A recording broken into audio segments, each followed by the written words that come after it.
night of betrayal and humiliation. That night, the sanctity of my home was shattered, turning a place of refuge into a scene of betrayal and violence.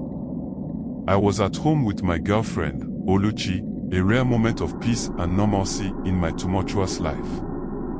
The evening was calm, the only sound being our low conversations and laughter, a temporary escape from the harsh realities of my existence in the cult. Suddenly, the fragile tranquility was broken by the sound of the door being forced open. A masked man burst into the room, brandishing a gun and exuding menace. Fear gripped us as he ordered us to lie down, his voice muffled but carrying a tone of authority. He began ransacking the room, searching for valuables with a frantic urgency. But amidst the terror, something about his voice struck a chord of familiarity. It was a voice I had heard many times, a voice I had trusted. Emeka. I called out, disbelief mixing with a sense of betrayal. His reaction was immediate, a slight pause that confirmed my suspicion. In a desperate attempt to appeal to our brotherhood, I threw him a code, a reminder of our bond, of the loyalty we owed each other. But my words only fueled his anger. In a fit of rage, he tore off his mask, revealing his face. It was indeed Emeka, a brother in arms, now standing before me as an assailant. His eyes burned with fury as he struck me repeatedly with his gun. Each blow sent sharp pain coursing through my skull, blood beginning to cloud my vision. Oluchi's screams filled the room, a soundtrack to the nightmare unfolding before us. Emeka took my money and left, leaving behind a trail of betrayal and humiliation. I lay there, my head throbbing with pain, feeling a sense of shame wash over me. He had disgraced me in front of Oluchi, shattering the image of strength and respect I had upheld. Tears of frustration and anger streamed down my face as I grappled with the reality of what had just happened. The brotherhood was my family, a bond that I believed was sacred and unbreakable. Yet, here I was, violated by one of my own. I reported the matter to the brotherhood, and Emeka was swiftly summoned. In front of every member present that night, Emeka was subjected to a brutal beating. The violence was extreme, a display of the brotherhood's ruthless form of justice. Emeka's cries and pleas fell on deaf ears as the punishment was meted out. By the end of it, he lay motionless, his life extinguished by the very hands he once fought alongside. As I witnessed the execution, a mix of emotions churned within me.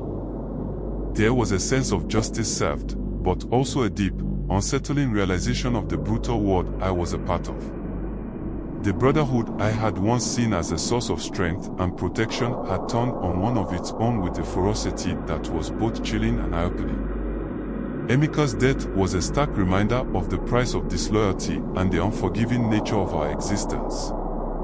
It was an incident that left a deep scar on my psyche, further fueling my growing disillusionment with the cult and the path I had chosen. The violence, the betrayal, and the loss of a life were poignant symbols of the destructive cycle we were trapped in, a cycle I was beginning to desperately want to escape. The cover-up. It was an afternoon that started like any other, but it soon spiraled into a series of events that would leave an indelible mark on my conscience. We received orders from the higher-ups in the brotherhood to deal with a member who had erred. The mission was clear: discipline him, bring him back in line. It was meant to be a warning, a show of force to reinforce our codes. Yusuf and I were chosen for the task, and we set out on a bike to execute the order.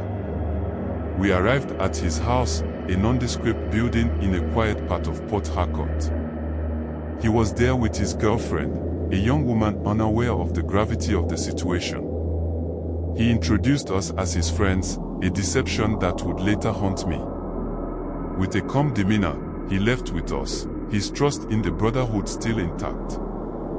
The location we took him to was isolated, a place where the brotherhood often met to settle internal matters. As soon as we arrived, the situation escalated quickly. The discipline we had in mind turned into a merciless beating, each blow fueled by a mix of anger and a twisted sense of justice. He pleaded for mercy, his cries echoing in the stillness, but they went unheeded. The brutality of the attack was beyond anything I had anticipated.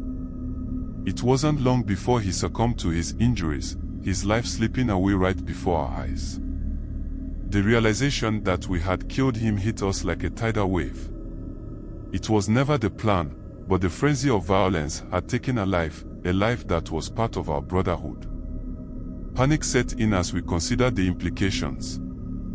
His girlfriend, who had seen us with him, was a loose end, a witness to the last moments of his life. The decision was made swiftly, a decision that haunts me to this day. We had to silence any potential threat, to close the loophole. We returned to the house under the pretense that her boyfriend had sent us to pick her up. Her trust in his judgment, her belief in his words, led her to follow us without question. The innocence in her eyes, the trust she had in us as her boyfriend's friends, makes my heart ache even now. What followed was an act of cold-blooded murder. We took her life to cover our tracks, to keep the brotherhood safe from any repercussions. It was a calculated move, but one that stripped away any remaining illusions I had about the cult and its so-called principles. The deaths of our fellow member and his girlfriend were a turning point for me. It was a moment when the reality of the path I had chosen became painfully clear. The brotherhood I had once seen as a family had descended into a realm of ruthless pragmatism, where human lives were disposable in the name of self-preservation. That fateful afternoon was a stark reminder of the depth of darkness we had sunk into. The guilt of those actions, the lives we had callously taken, began to eat away at me, fueling a growing desire to break free from the cycle of violence and death that had come to define my existence in the cult. The bloody encounter with Air Lords. The encounter with the Air Lords' confraternity was one of the bloodiest and most defining moments during the tough wars. It was a clash that was brewing for weeks, an inevitable showdown between us and one of our most formidable rivals. The tension in the air was palpable as we prepared for what we knew would be a fierce battle. It began on a humid night, under a moonless sky. We had received intelligence about an Air Lord's gathering in a secluded area, a perfect opportunity for us to strike a decisive blow. Our plan was to ambush them, to catch them off guard. As we moved towards their location, the silence was broken only by our muffled footsteps and the distant sound of the city. Every one of us was on edge, adrenaline coursing through our veins. The ambush was sudden and brutal. We descended upon them like a storm, the element of surprise on our side. The Air Lord's members, caught off guard, scrambled to retaliate. Gunshots rang out, slicing through the night, accompanied by the clash of machetes and shout of combat. It was chaos incarnate, a deadly dance that left no room for hesitation or mercy. In the heat of the battle, I saw the ruthlessness of both sides. We were not just fighting for control, we were fighting for survival, for dominance. I watched as some Air Lords members fell under the relentless assault of my brothers. Each thud of a body hitting the ground was a grim reminder of the deadly stakes of our lifestyle. But the cost was not one-sided. 3 of our strongest members, whom I had come to know as brothers, fell that night.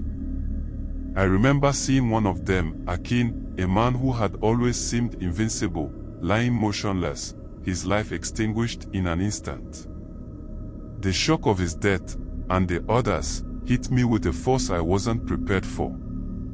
The reality of our mortality, the fragility of our existence in this world of violence, became starkly clear. As we retreated, leaving behind the carnage, the euphoria of victory was absent. Instead, there was a heavy silence, a somber reflection on the price we had paid. The faces of Akin and the others haunted me, their deaths a constant reminder of the path I had chosen. That bloody encounter with the Air Lords was more than just a physical clash. It was a shattering of any remaining illusions I had about the nobility of our cause.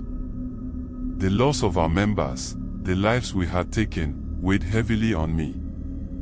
It was a turning point, a moment that began to erode my commitment to the cult. The cost of this lifestyle, the endless cycle of violence, and the loss of lives became questions too pressing to ignore. In the aftermath, as I grappled with the grief and guilt, the seeds of doubt planted earlier began to grow. The reality of what we were, what I had become, was impossible to ignore. That encounter marked the beginning of a deep internal conflict, a struggle between my loyalty to the Brotherhood and my growing desire to escape the bloodshed and find a different path. Our encounter with Maphite. The cycle of violence. The ambush against the rival gang was just the beginning.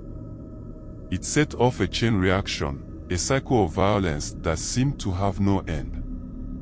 Retaliation came swiftly from Maphite, a group known for their ruthlessness and strategic brutality. Their response was a clear message. No attack would go unanswered.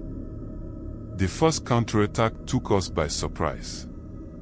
We had anticipated some form of retaliation, but the ferocity and swiftness of Maphite's response were beyond our expectations. They struck one of our strongholds, a place where we felt secure and in control. The attack was vicious, leaving destruction and chaos in its wake. I remember arriving at the scene, the air thick with smoke and the ground littered with debris and the remnants of what had been a fierce battle. This attack was the beginning of a series of tit-for-tat assaults between our cult and Maphite. It was as if we were caught in a whirlwind of violence, each action prompting an equal and opposite reaction. Our lives became a series of planning and executing attacks, and then bracing for the inevitable backlash. I witnessed the toll this cycle took on both sides. There were casualties, young men whose lives were cut short, their potential never realized. There were injuries, both physical and psychological, that would leave lasting scars. And there was fear, a constant companion that colored every aspect of our daily lives. Each attack, each act of retaliation, seemed to escalate the conflict further. It was not just about territory or respect anymore, it had become personal. The names of the fallen were invoked as reasons for the next assault, their memories used to fuel the continuing violence. I found myself questioning the purpose of it all. The brotherhood we claimed to uphold seemed to be lost in the pursuit of revenge and dominance. The unity and strength we professed were overshadowed by the grief and fear we were causing. The more we retaliated, the more we became entangled in this destructive cycle, a cycle that seemed to have no exit. As I participated in this conflict, a part of me began to long for a way out, for an end to the relentless violence. I started to realize that this cycle was not just destroying our rivals, it was destroying us, eating away at the very fabric of our being. This period of continuous retaliation and the resulting violence was a turning point for me. It forced me to confront the reality of the life I was living and to question the path I had chosen. The destructive cycle of gang violence was a mirror reflecting the darkest parts of our existence, revealing the futility and the cost of the war we were waging not just against our rivals, but against ourselves.